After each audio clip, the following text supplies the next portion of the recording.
Welcome to Stacking the Odds. So for those of you who haven't joined one of our previous sessions in this interview series, this is something that we're running fortnightly, and today's session is the last one for the year, actually. And this series has really come about because as VCs, we think a lot about how we can improve a founder's odds of success.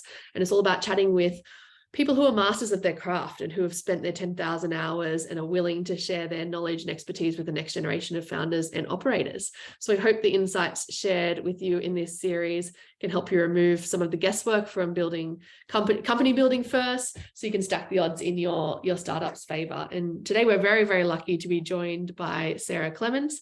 Sara has over 25 years of leadership experience in the tech industry, and she's a senior advisor at Blackstone Growth and sits on the board of Duolingo, Khosla Ventures, Karat, and she was previously the COO of Twitch from 2018 to 2022, where she led the commercial operations and go-to-market teams globally.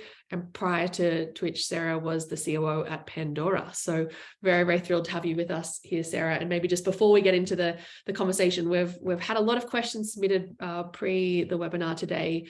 So we're going to make sure we include a lot of those points in the discussion as we're chatting today. But also, if you have any questions as we're going through, please feel free to use the chat feature, submit questions. We'll leave time for Q&A at the end if we have it. Otherwise, we can weave those into the discussion as we're going along. But without further delay, we might jump into it. So thanks so much for joining us, Sara. And firstly, I'd love to start by hearing a little bit about your journey today. You grew up in New Zealand, you're a Kiwi, you landed in Silicon Valley in 2009, straight after the GFC. So I'd love to hear a little bit about what you love about working in the tech industry and if there are any highlights that stand out to you in your career in tech. Yeah, so firstly, thanks for having me and for everyone who's signed up to see the webinar. So yeah, I love tech. I started out as a policy advisor working on broadcasting and telecommunications back in the mid-90s, just to age myself. And went from there to London and have been working in the tech industry ever since. Jumped into sort of internet infrastructure when the internet was first being built out, and then just sort of climbed my way up the stack through sort of mobile and different platforms into various roles. The thing that I've always loved about tech is it's always changing. There's just a phenomenal amount of opportunity when you're in environments that are fastly evolving. You're in a position where really nobody has done the thing that needs to be done before. And so you have as good an opportunity as anybody to put your hand up and say, I'd like to be doing that. I think, particularly as a woman in technology over the last 30 years, things have evolved a lot, but, certainly in the early days, it was a lot easier to find interesting roles in emerging markets and emerging technology areas than it was in more traditional business. And so for me, that was a lot of the appeal, was just being in these spaces where, it really was just a completely clean sheet and you were able to define what it was that you wanted to do. Yeah, I think that's what resonates with a lot of people in the tech industry. We talk about the startup journey being a bit of a roller coaster, but the speed, the momentum, and the opportunity for change. And I talk about the inability to get bored because things are changing so quickly. I think that's what attracts the kind of people to the tech industry. So it sounds like there's a lot of parallels there. Now, obviously, you have incredible experiences as a COO, and this is a topic for today's discussion. And we've had a lot of pre-submitted questions around how to approach that role. So a lot of the early stage companies that we've worked with have never actually hired a COO before, or are unsure what they should look for, how they should think about hiring that role. So I'd love to dive into a few questions around this. But maybe firstly, would love your advice on how founders should approach shaping the COO role for their startup when they're thinking about making that first hire. Yeah, absolutely. So I get asked this question a lot. It's like, oh, what functions did you do, or what functions should a COO do? And I always encourage CEOs and candidates for the role to take a step back, because COOs are a solution to a problem. And the problem is that the CEO wants to run the company, but there are a bunch of functions they don't have experts in place for, or that they don't want to be doing themselves. And so I always encourage people to say, do an analysis of what you as CEO are great at and what you're not great at, and what it is that you want somebody else to do. Because the best CEO-COO partnerships come when it's a really symbiotic relationship. And so I have this sort of little grid that I encourage CEO candidates to do, basically saying, what are you really strong at and love doing? Because you should be spending your time doing that. Those are your superpowers. Those are the areas that the organization is going to get the greatest like value realization you spending your time on. And at the other end of the spectrum, what are the things that you're not very good at and don't really have any interest level in? Because you're unlikely to ever learn how to do those to a level of expertise that the organization will require. And so as you think through those various functions, your COO is somebody who can run the things that you don't have interest in, you're not good at, where you're like, actually, this is outside my expertise, so that you can spend your time focusing your energies on your superpowers. And so it varies wildly from company to company. It really is dependent on what type of CEO you have. If you have someone who's very, engineer, very deep in tech, they probably want someone to run the go-to-market functions. If you have somebody who's, more come out from a business or product background, they may want somebody who's like a very strong product leader who can really think about sort of cradle to grave on how the products get built and then taken to market. There are sort of models where a COO comes into a more established business and then runs all of the new businesses. And that's similar to the role that I was performing at Pandora. And so they're really different. And I think in order for them to be successful, that first conversation about what is the CEO great at, what do they want to be doing, where do they want to be spending their time, is a really critical conversation to be having. Mm-hmm. And that makes a heap of sense when you talk about how to complement the CEO and what are the strengths that you need and plugging those gaps. How might that shift over time? We had a few questions submitted before. I think there was one specifically from Kirsten around what are the key stages of growth when you should reflect and recalibrate the COO role. So as those priorities shift or those strengths shift over time, or even as you start to plug some of those gaps in the exec org, you might be wearing many, many hats as an early stage COO and then become more focused. I'd love to hear your advice on that. Yeah, great CEOs are corporate chameleons. They're people who are willing to adapt and change and be dynamic to the needs of the organization. And so what you just described, Alicia, like the role that you might perform early where you have more under your remit, as the organization matures, it's very likely that you're going to hire executives in who have deep expertise, much more than you do in specific functions, and where the CEO is in a position by virtue of their ongoing learning and development that they are able to run those functions. And so a great example is at Twitch. When I joined, I was running all of our corporate functions, so finance, legal, and people, in addition to all of our go-to-market functions. So basically everything that wasn't product or engineering. And over time, in the last year of my being in the company, we had the general counsel, the CFO, and the chief people officer report directly to the CEO. That was absolutely the right thing. Like I engineered that move. I felt like it was time. The functions were mature. The leaders were excellent. They had experience working with the CEO. The CEO had learned a phenomenal lot in the previous 3 years in terms of both how to build and run and manage those functions. And so really constantly thinking about like, where is the needs? One of the tests I think of a great COO is someone who's willing to put themselves out of the job.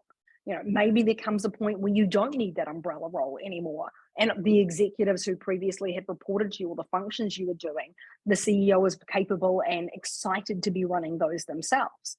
And so I think it's really, having people who are comfortable working on new things, working in different ways and evolving with the needs of the company. That's fascinating. Actually links really nicely to our next point where we're talking about hiring. So as founders or CEOs thinking about hiring a COO, could you walk us through what you think it takes to go through that process and how they should approach that process? And it sounds like it's going to be quite different depending on the stage of company that they're at and what their personal strengths are.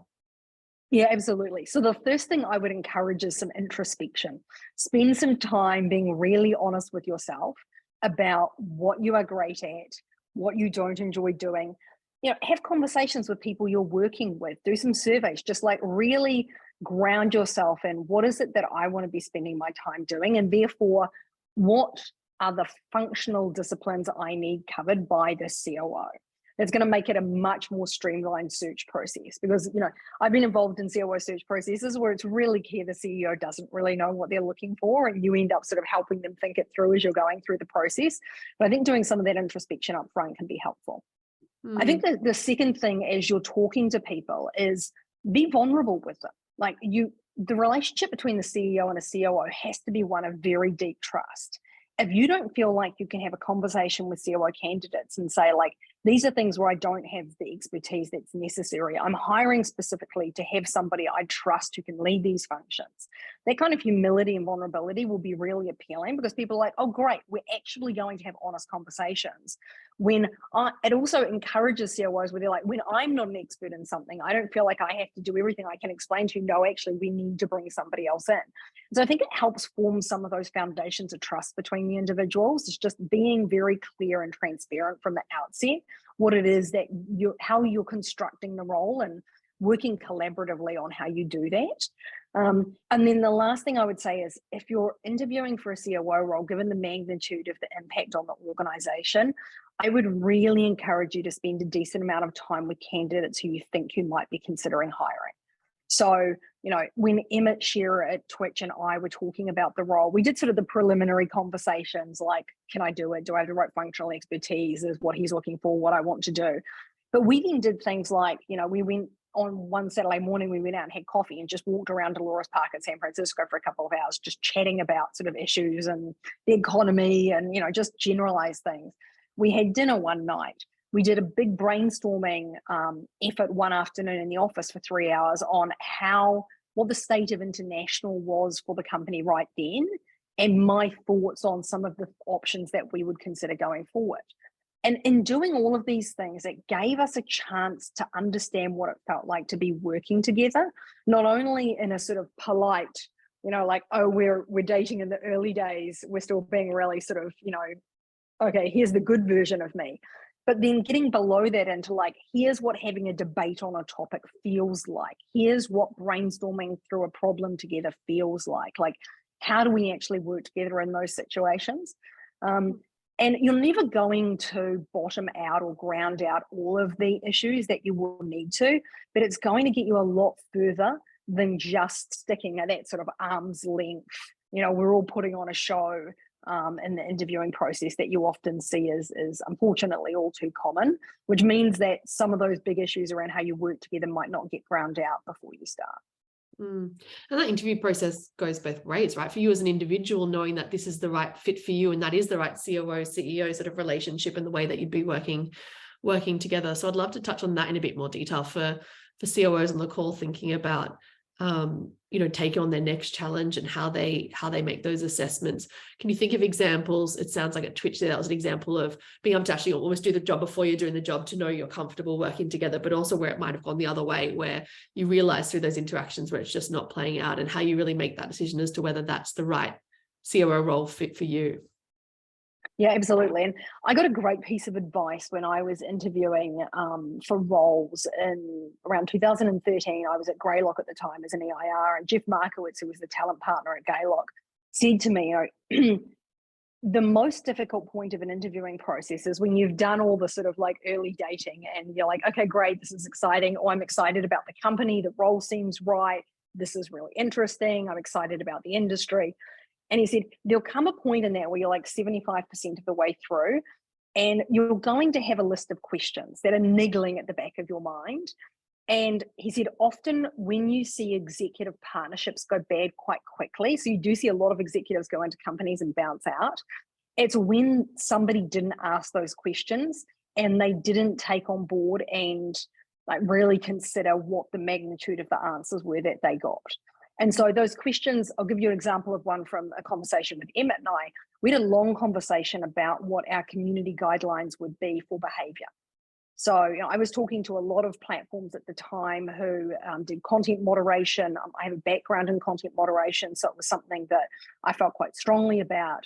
Many of those platforms at the time were free speech. This was 2017, sort of pre-banning Trump era of time when everybody was still like, we're free speech, we don't moderate the content.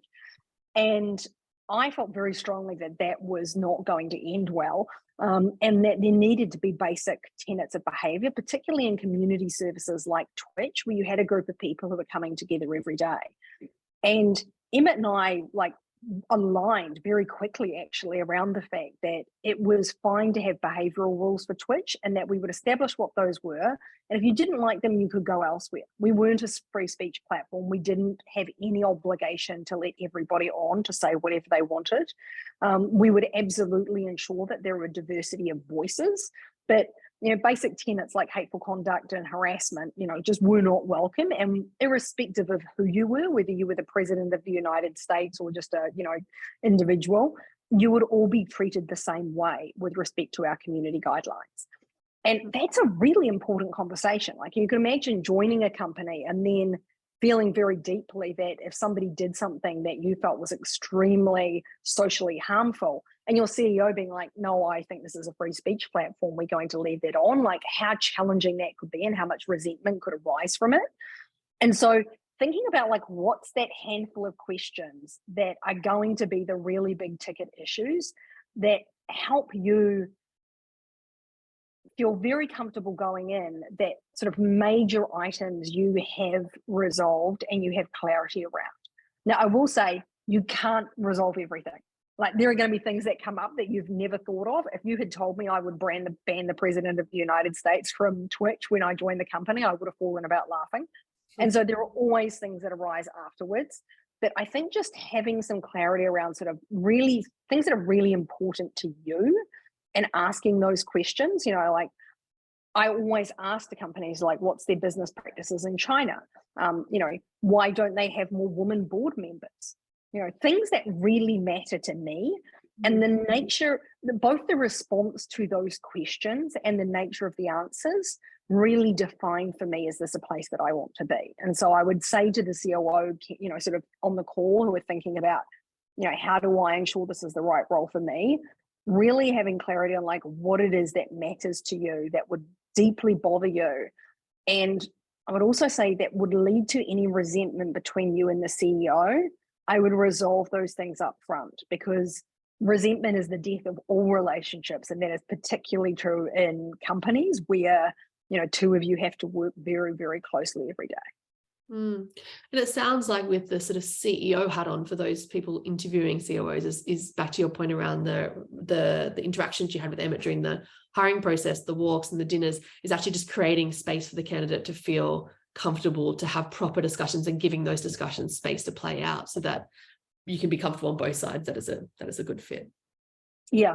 I would also say, when you are asked a hard question by a candidate, don't be defensive. You don't have to put a pretty face on everything. Like, you're hiring them because you want them to help you grow the company. You've already said, like, there's some things here I can't do that I want your assistance with. There's no need to pretend like you're on top of everything. The fact that you're considering recruiting somebody demonstrates that. And the candidate's excited to come because the company's doing well. You've built something that's fantastic and they want to be part of its next stage. So sort of assume good intent when these questions are being asked and answer them with that mindset. Because I think another thing that's always a red flag for me is if somebody's very defensive when you ask them a question like, why is it you don't have any women board members? And if it's like, well, like, here's the thing, it's like, oh, that's actually a really great question for you to have asked. I can understand why you would want to understand that. And so I think just thinking about like, what's the tone of the conversations, not just the substance of them. Yeah, that makes a heap of sense. Just while we're on hiring, there was one other question that was submitted by Peter ahead of time, which I want to touch on. It's very topical for a lot of the founders and startups that we see scaling beyond Australia. So he asked, as an Australian company being global, does it matter where you hire your COO? So it's a great question. I get this a lot from companies that are offshore to the States who see the US as one of their major either growing or future markets. So there's a couple of sort of factors I would put into the mix around what does it take for the relationship to be successful. You've already heard me talk about communications. That needs to be strong. You need to be able to communicate with each other regularly and in real time, like being like, oh, I'm going to talk to you in 4 days about something that's like a burning issue, doesn't work. And you need to build that trust and confidence. So you need to have mechanisms for spending enough time together to do that. But I think if you are an offshore company who sees the US as one of your major markets, considering having your COO in the US is actually a great idea. I would say that you would need a COO that would be willing to travel really frequently so that they are able to be with the team. And I would also say that you would need a commitment to making the US your equivalent of HQ2. So it's not just the COO sitting there, but actually there are a range of functions that are being built in the US. That means there's going to be a meaningful number of people in your company on both sides of the Pacific. And I'll give you a great example here. So many of you on the call will be familiar with Linktree. I had worked with Alex on and off in an advising capacity, and he was looking for a COO. And I actually recommended someone who had been on a number of my teams over time, who's based in Oregon, Mike Olson. And Alex subsequently hired Mike. Mike is based in Portland, but he goes to LA a week a month and to Australia a week a month. And that's the sort of initial time commitment. It means that he's able to get to know the teams there. They are building a very strong presence in Los Angeles. And so, he's with the Los Angeles teams a lot. But I understand from both of them, it's working very well. He's been enrolled now, I think, for 6 months. And it's giving Alex the presence in the United States he needs in terms of having someone here as an executive who can visit partners, visit their streamers, visit, sort of partnership agencies and the like. And so he really sees it as simpatico. But, I think they also have spent enough time together and have really regular communication via text, via calls, whatever. I talk about the bat phone, which is the sort of, the phone where you answer it no matter what. You've got to have a bat phone relationship with each other, where if you're messaging each other, the other person's highly responsive, because that's the kind of connective tissue that it takes to make those remote relationships work. But certainly I would consider it very seriously if you can set it up well.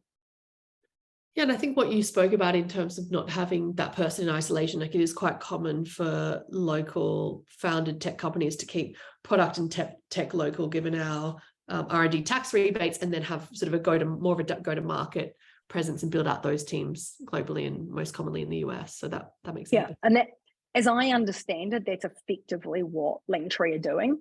And, I think there are lots of transitions in those processes. I know a lot of the teams might managers are in Australia, and I think it can work really well. It's like managing any remote teams. I had teams in 30 countries at Twitch. I wasn't in 30 countries every other week, but making sure that you're available for calls in the right time zone hours, making sure that you are there face-to-face periodically and that people have access and you're building those relationships, that's the critical thing.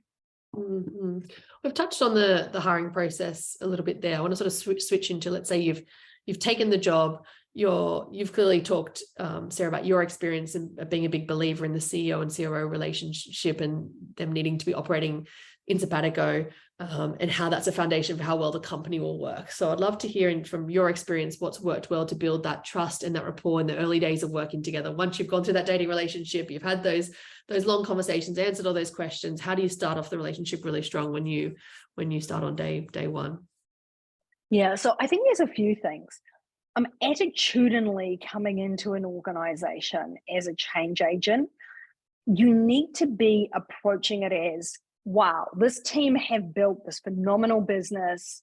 They've built it from nothing. It's going really well. And that's why I've been hired. I've been hired to take what's amazing and just make it larger and help the teams do that. Where I see COO and CEO relationships falter is where you have somebody comes in and they're like, things are broken and you're screwing these things up, because nobody likes to be told their baby is ugly. It's like, no, but I built this amazing thing. And like, you're here because I built this amazing thing. And I think just being vocal about the appreciation of that and, really highlighting that the changes that you will be making are not suggesting that the way things were being done was bad, and that the way they'll be done in the future is good, but rather they're just different. Like, you were doing a great job at a particular scale, and now we're going to do things differently. So we're also doing a great job at this scale. And I think just if you have that attitude in your mind, it's like, wow, you guys did a great job of this. Now we're going to take what you've done and like really scale it up, build some new functions out, hire some new people to do these additional things, but not being critical about how the organization got to where it is, I think is really important. It's, you be respectful of the efforts that have been undertaken before you walked in the building. You know, be in awe of them. They're the things that enabled you to be there. And so I think that's, you know, just from an attitudinal perspective, that's one of the things I think is really critical. I think in terms of mechanisms, you know, for me, agreeing what you're going to do and when is important. So, you know, I came into the organization, you know, you obviously meet with the teams, get across all the operating plans, you know, understand what the priorities were.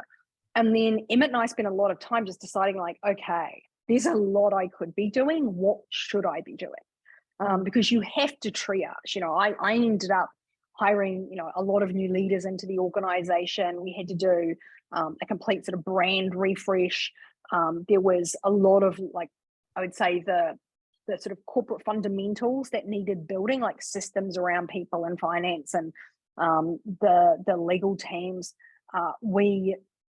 You know, it was the classic, the company's grown at 100% year on year, and the things we did before just aren't like going to work in the future.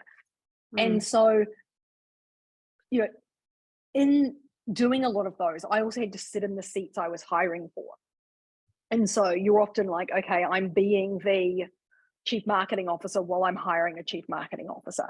You know, we don't have anybody who's performing that role today. We need to get aligned around like, what are our big marketing priorities for this year? And so you'll be spread very thinly. And I think what can get offside quite quickly is if you and the CEO aren't really aligned around like, what are their critical priorities and are you expending adequate energy on those? And so I always would do like within 6 weeks, I would have like a pretty good sense of what's going on and sit down and be like, okay, these things are going to take, you know, 30, 40% of my time. These things are going to take 30, 40% of the time. These things are going to wait. They're important. Yes, absolutely. We want to do them. But the reality is I'm not getting to them in the next 9 to 12 months. There's just too much else to be done. And if we agree this is the priority, that's how long it will take. And so I think that really helps because it aligns everybody around when things will happen and what the deliverables will be and manages expectations. You also have to iterate on that a lot. There's going to be 1,000 things you don't know at week 6. And so it's constantly going to be developing. And I think just having that check-in on like, these are my priorities. This is what I'm focused on. This is what I'm going to be delivering. And I would say the big thing is deliver it. Like, you know, when you come in, the way to build trust is to deliver some things. And really learn the business quickly. You know, you'll be a high judgment individual. That's how you got the job. That's what your experience would have lent to. You know, be confident making those judgments and working with the CEO to ensure that they have confidence around them because, you know, that trust, the consistency over time of the way, what you say you're going to do, the behavior, demonstrating it, as you build that trust, like everything just starts humming at that point. And so like really focusing your energies around that in the short term. Yeah, another thing that another question that got submitted before the session from Matthew was around how can a founder support enable a first-time COO? So I'm thinking of this on specifically if someone's sort of climbing through the ranks and it gets to the point where the business needs a COO and someone steps up into that role. So for a founder wearing that hat, trying to probably, let's assume they have a good relationship because they've been working for a while, but how they can enable them coming into that role? Do you have views on that you can share? Yeah, so my big thing would say back them. Don't treat them like they're on probation. If you're giving somebody an opportunity and you're sort of like, well, let's see how they go. Like, I'm just going to like stand back and hands off and see if they can cope or not. The rest of the organization will model your behavior. Everybody will but be like, let's see how they go. And you're already in a challenging situation. You haven't done this thing before. Like lean in, be like, no, you are my person. I back you. I'm confident you're going to do this. And then think about the support that you need to provide them to help with that. And so, you know, I've worked with a lot of CEOs where they do internal promotions into roles and people are doing it the first time. I'd always encourage like, build some relationships with people who already have that job. So if you're the CEO of a company and you reach out to other companies and say, would you be willing to have, you know, my new COO, you know, would you introduce them to your COO so they can get advice? Help them facilitate and build some of those mentoring relationships so that they can build some safe spaces to ask questions. Connect them with any of your, you know, board members or VCs who might have access to that kind of support as well.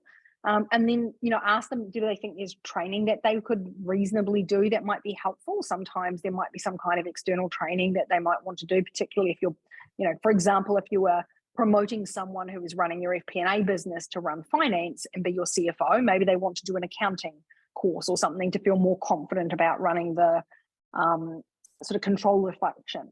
And so just thinking about like, what is it I can do to support this person in this role and help them be great? And then the last thing I would say is don't randomize them.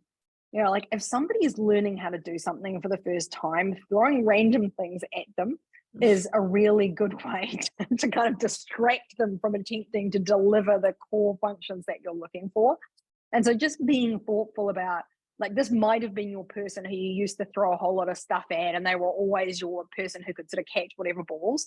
If they're in a brand new role and they're doing it for the first time, just give them a little bit more capacity to be learning for, the first year or so. Yeah, and it sounds like that you sort of touched on this in your previous answer around prioritization. If you have aligned to that prioritization, allowing them to stick to that and not pulling them off course every 2 weeks, which holds them back from achieving their goals. Yeah, I often see that CEOs will put one of their, what I call like all-rounders into an executive role. It's like you're an all-rounder. You've been the person who's been able to be thrown at anything. You were always there to catch the balls for the CEO. You're a utility player. You've got really great cross-functional strengths. And then they're like, great, I want to like grow up and do an operator role. This is the one I'm going after. They put them in the role. The CEO needs to stop throwing random balls, like find someone else to throw your random balls at, because this person needs to be focused on actually learning the discipline of that job. And actually, that was one of the questions that also came through before around the chief of staff role. So I'd love your views on that. And I think sometimes you see that sort of generalist role, the chief of staff, which is the right-hand person to the founder. And then if they have aspirations to step up into COO, so giving them the space to do that. But any sort of other lessons you have from those transitions that might be helpful for people on the webinar? Yeah, so I think the big thing with the difference between chief of staffs and chief operating officers is that chiefs of staffs tend to work on more tactical, short-term efforts. And COOs are strategic operators. They are people who not only are helping define the strategy of the organization, the mission, how do we like execute against that? What are our deliverables? How do we evolve it over time? And then they're running large groups, and like it's a big leadership role. Like you're leading large teams to execute against the company's efforts.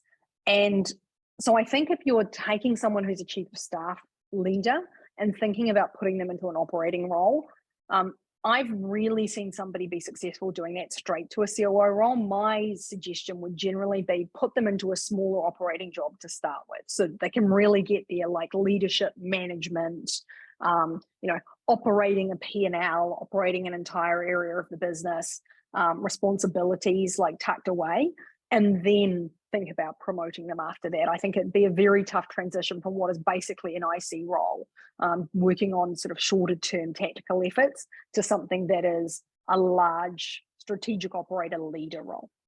And that actually ties really nicely with another question that Danielle submitted before the webinar around what backgrounds, experience provide the best platform for someone looking to step into a CEO role. I suspect the answer is going to be different based on the role and how they complement the CEO, but would love if you have any views on that you could share. Yeah, so COOs, there's no training for being a COO. It's not like a job description where you go to university and train to be a COO. In my experience, great COOs are people who are able to operate in a very cross-functional manner.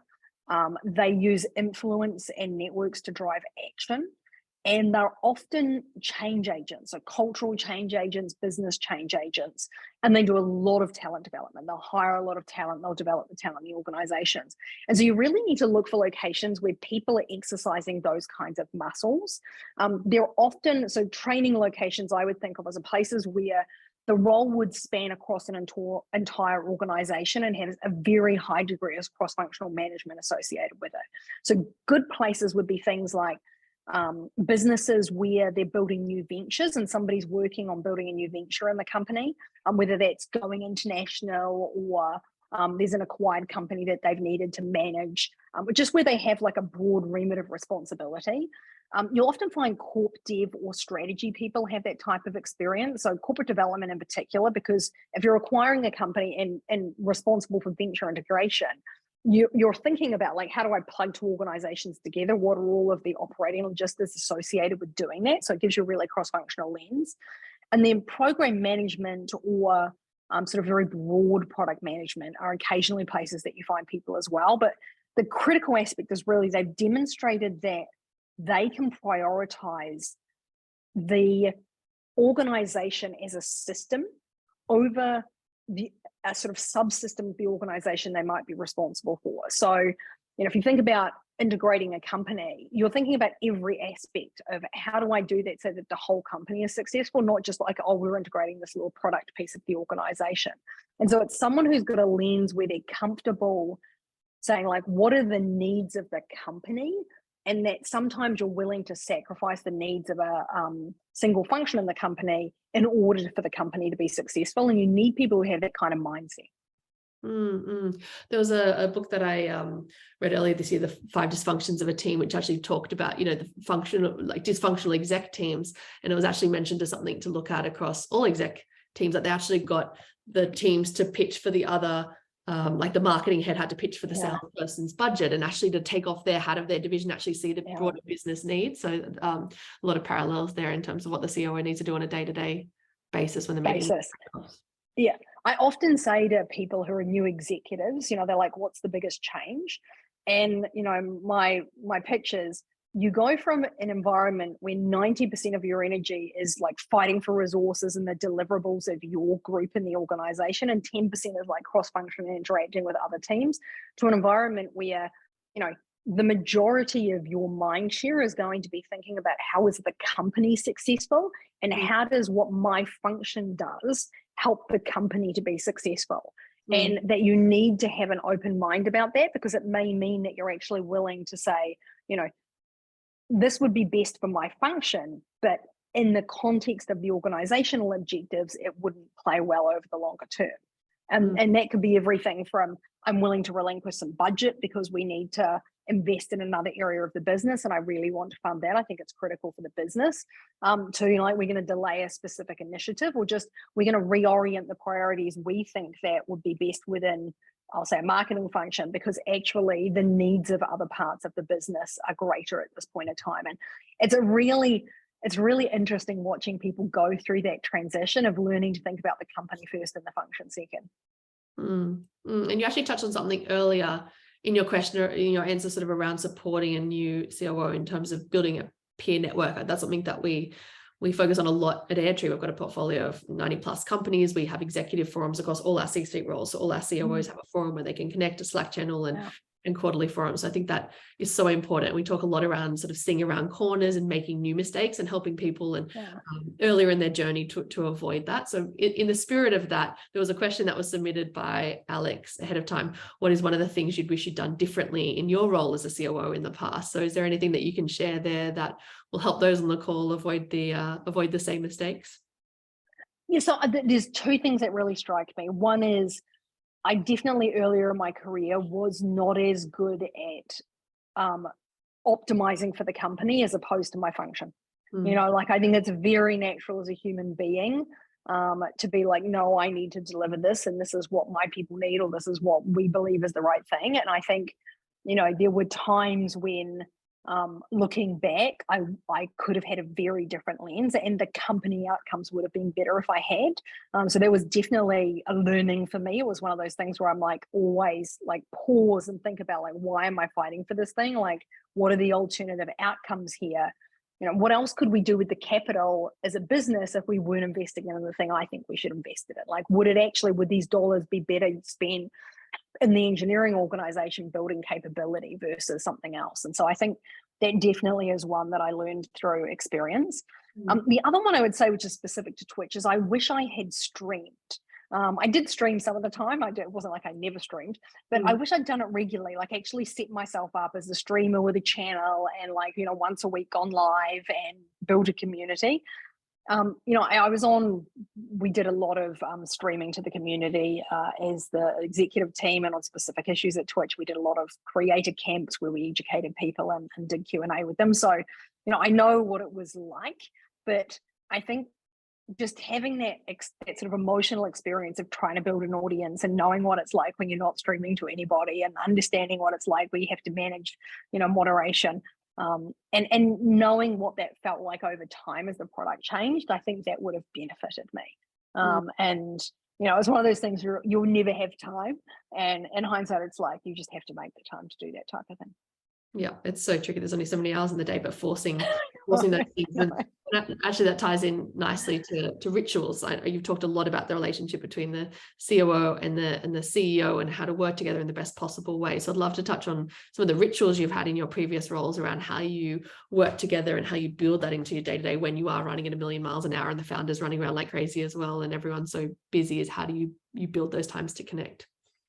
Yeah, the thing for me was always like, are you willing to take 5 minutes before or after a meeting just to like on an immediate thing, like just, and we had lots and lots of meeting rooms at Twitch. We reduced the size of desks because people worked all over the place and just had lots of meeting rooms. So there was always someone you could duck into to have a quick conversation.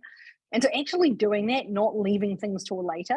I think leaving things till later is the death of relationships, and so, because it's easy once you've left it for like 4 hours or to the end of the day to be like, oh, I just can't be bothered having the conversation now. Whereas if you do those things fresh, it can be really valuable. And then the other mechanism that Emma and I found great was the end of the day. So we were both people who were happy staying at the end of the day, grabbing an hour.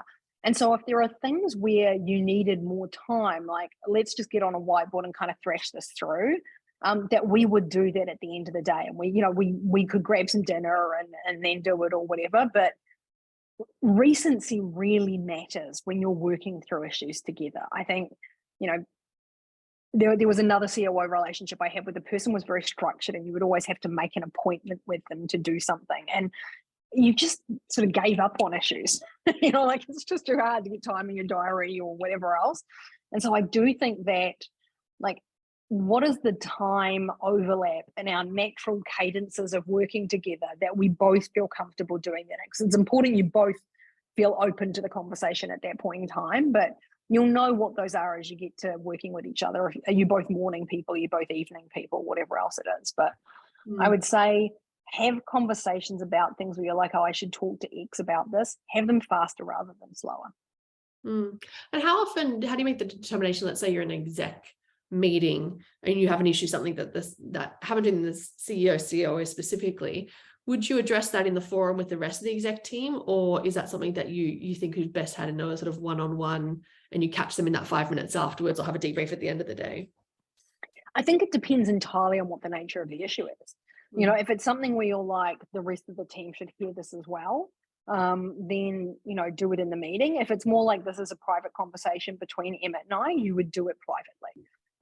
And I think there are some basic things in relationships, like don't humiliate the other person in front of people. Don't like provide it like it's a feedback session or something. Like, you treat people the way you'd want to be treated. Like if somebody had feedback for me or there was a topic where I'm like, actually, I'd like to follow up with that person, I would generally do it one-to-one. There are rare moments where you're like, hey, this is actually a conversation it's worth having as a group. But I think particularly as you said, as you're building the relationship, as you're moving through the early stages, carving out the time to have one-to-one conversations in person is really critical. Yeah, particularly when you're building that trust at the start of that relationship. And that makes sense. I want to touch a little bit on the current environment. So COOs are up against some strong headwinds currently, and you've talked a lot about sort of prioritization, particularly in the early stages during an onboarding period. But how do you manage your focus and prioritization when things are changing, really quickly, as is always happening in the startup world, but particularly in environments like today? Yeah, so I think, I describe COOs as corporate chameleons. The reality is that if you've been hired, you're being hired into an environment that is, rapidly growing, has big issues on its plate, where there's opportunities. There's always massive issues you're going to have to deal with. And so, economic downturns are one of many things. 2 years ago, it was like, we have a global pandemic. Does anybody have a playbook for that? Like 2 years before that, it was like, okay, there's this Fortnite game thing and like, wait, this is exploding all of our servers and we're seeing like this incredible flood of people onto Twitch we hadn't seen before. It's always a thing. So the first thing I would say is don't get overwhelmed by the thing. Like, just be like, it's another thing. We're going to get through this. And take a moment to breathe. Like, I think it's easy in those circumstances to kind of have a panic response to the situation. I weirdly get very calm in like high tense situations. I'm kind of like, okay, like, let's step back. What's the situation? Let's do a quick plan on what we're going to do here. Now, it doesn't have to be baked. You don't have to spend a lot of time doing it, but just giving yourself room to be like, recognize what's going on and be like, great, like, what do we think the potential scenarios and outcomes might be? How do we plan against them? How are we going to, what are the data points that we're going to take into account as we iterate on this over the next 3, 6, 9, 12, 18 months? And then once you've made some of those decisions, just sort of calmly allocating them out to people and almost running like a war room. So through COVID, we didn't call it a war room, but it's almost like at first you're doing like a daily stand-up, because it was like, when are we going back to the office? What do we need to do in terms of how we're going to manage people? Like, and it's like, okay, well, let's get on a call every day at 9 o'clock and just follow up on what we know from yesterday. And then they become weekly, and then they become monthly, because you've sort of ordered out what you're going to do. So I think, some of it's just knowing like the triaging, the magnitude of the issue. Do we have a solution? We're in a global recession right now, or small R recession. I'm not sure who gets to call the big R recession. Great, step back. How much funds do you have? Like, how long on your current runway is that going to get you? What are the like high case, medium case, low case economic scenarios for your business? Did you start building a bunch of stuff on the belief you would continue growing? Do you need to continue building that right now? Or is it something that you could postpone for later? How do you think about making sure you've got the right sized organization and that you're focusing your capital and your energies on the things that are going to get you through the next couple of years? And they sound dramatic, but they're not. It's just running a business. You're just running a business. I have one of my dearest friends runs Starship Hospital in Auckland, and I'm always reminded when I talk to her, like, I run a business. Like, small children don't die if I screw something up. And so just like think about it in the context of what you're doing. And that little bit of clarity can help you make better decisions. You can still make them fast. You can still be nimble. You can still be adaptable, but don't panic. Panic gets you into trouble quickly. Yeah, it's a good reminder that in startups we're always operating in some level of chaos, and so get comfortable with that, remain calm and push through. So the things are showing that particularly in times like now. And I want to make sure we leave a few minutes for questions. So if anyone does have any burning questions for Sara that we haven't covered on sort of the COO role, please feel free to submit in the chat now, and I'll make sure we cover them off.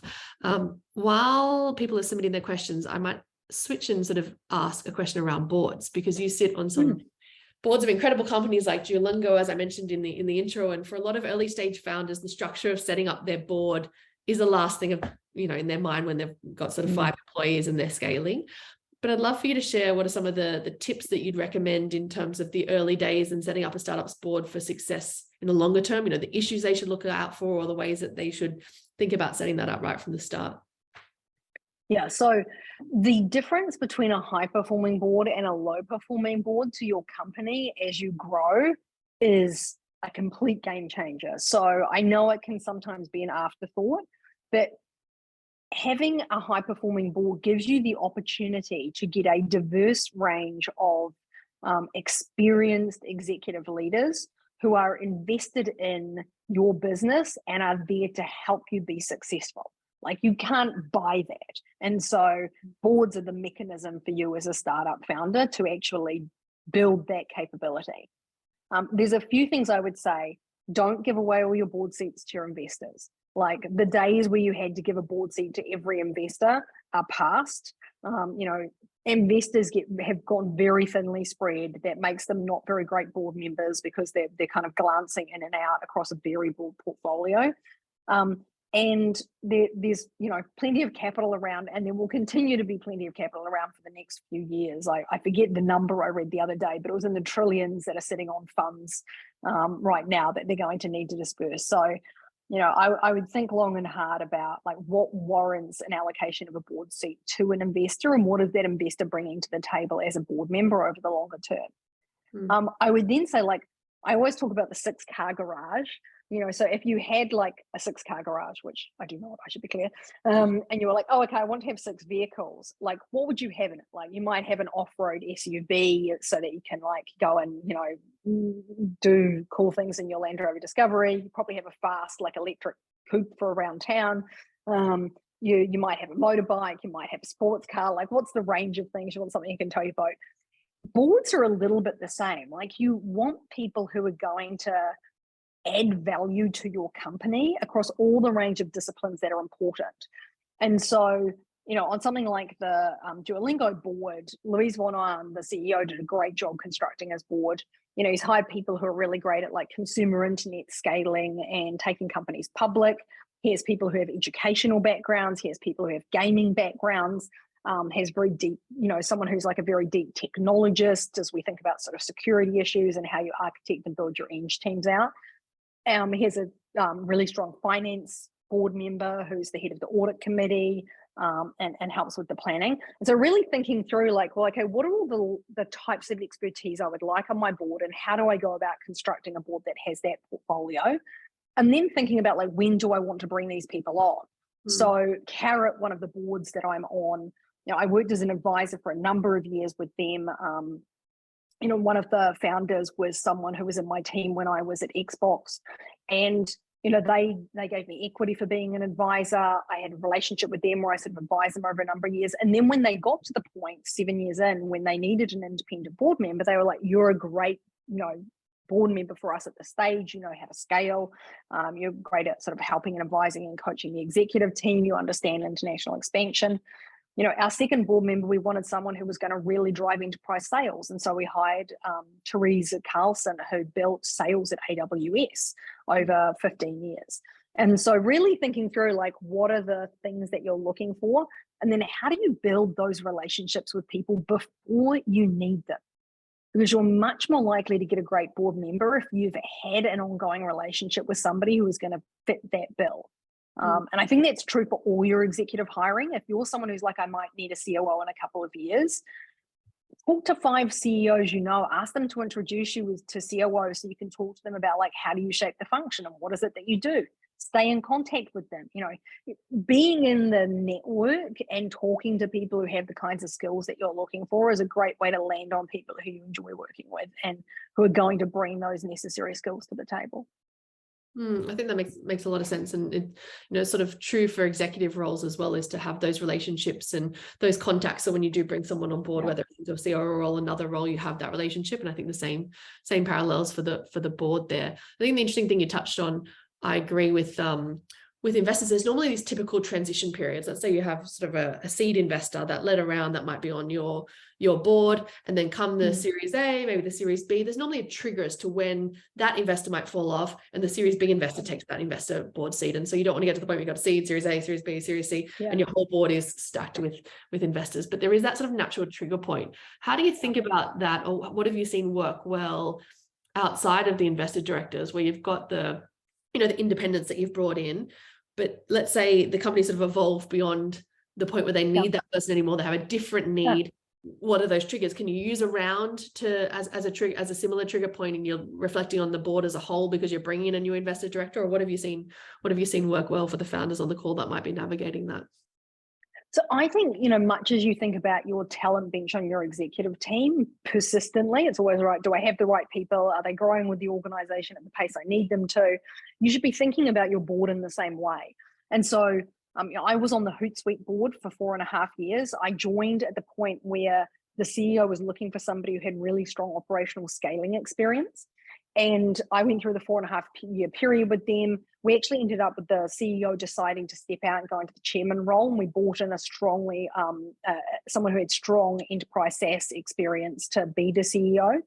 And then as we'd gone through all of that, I got to the 4.5 years. They were beginning to think about changing the nature of the board. So moving some of the investors off, bringing more independence. And I spoke to the CEO and said, listen, I think at this stage, you would be better off with someone who is a deeply SaaS oriented leader. Like, I'm consumer internet, like I do a reasonable amount of SaaS work, but I wouldn't call myself like a SaaS expert at all. And they were at a stage where it's like, you really need like someone who's expert in sales for SaaS, someone who's expert in the sort of technology stack, someone who's expert in thinking through like what the financial picture and the financial models for the companies are. And so I stepped off at 4.5 years. So, and we restructured the entire board at that point. And so I think there are natural points, as you know, the board had been stable. I think it was the last person hired on. So it had been stable for like probably 5 years almost. And it was a great sort of, okay, 4-year tour of duty and a little bit of extra time. Like, what's the right time now to think about, like, are these the right people for that next 5 years for the company?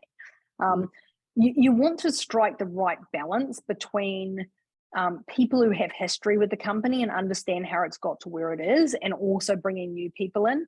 So I would really encourage you to be thinking about this on a persistent basis, because you don't want to be having to do like a massive board cleanup and replacing a lot of people in a short period of time. That can create continuity issues. It's not great board practice. But if you're thinking, over the sort of 4 to 5 years, what does my 6-car garage look like? Like, I think that's the right time frame to be thinking of, and at least knowing, like, okay, at some point I would like a sales leader, at some point I would like a finance leader, at some point I would like a tech leader in these seats, and building relationships with people who might be candidates for that. Yeah, and if you've got I guess a well-functioning board, you should be able to open conversations around that as well, like both with individuals, to our point before, depending on the nature of that conversation, but also as a board group around what the company needs to get through that next level. And I guess that's an indication that it's a well-functioning board. And if members of that realize that, okay, for the next stage of the business, it makes sense for me to step off and someone else to step up, it means that you've got a pretty healthy board. Yeah, exactly. You need people who are open to that conversation, whether they initiate it or you initiate it. It's like, absolutely, that's a great call. You should be doing that. And sometimes you might disagree, but at the end of the day, I think, having an environment where you can have fertile conversations around the right board composition is really important. Mm-hmm. I'm just eyeballing the list of all the questions that we had submitted on this topic, and I feel like we've covered pretty much everything in the chat today, Sarah. So thank you so much for sharing all of your wisdom and knowledge with us, and going to the specifics of what makes a great COO, how to think through the different needs that you might have as your business grows, and the COO that might fill those gaps and complement a CEO really well, how to set them up for success when you're hiring them and onboarding them into the business, and then what you've seen, your own personal mistakes, which we always encourage people to share. One of our values at Airtree is make new mistakes. So be vulnerable, share those, always be willing to make new ones to help other people learn. So thank you for sharing your experience. Then particularly around boards, it's something that all of our startups are thinking about as they scale their business, to how to structure that. So really appreciate you sharing your insights with everyone on the call today, and hope everyone got as much value out of it as I did. So really enjoyed the conversation, and I know it's late there now, so we'll let you get back to your evening, and thank you everyone for joining the conversation. That's great. Thanks so much, Alicia. I've really enjoyed it.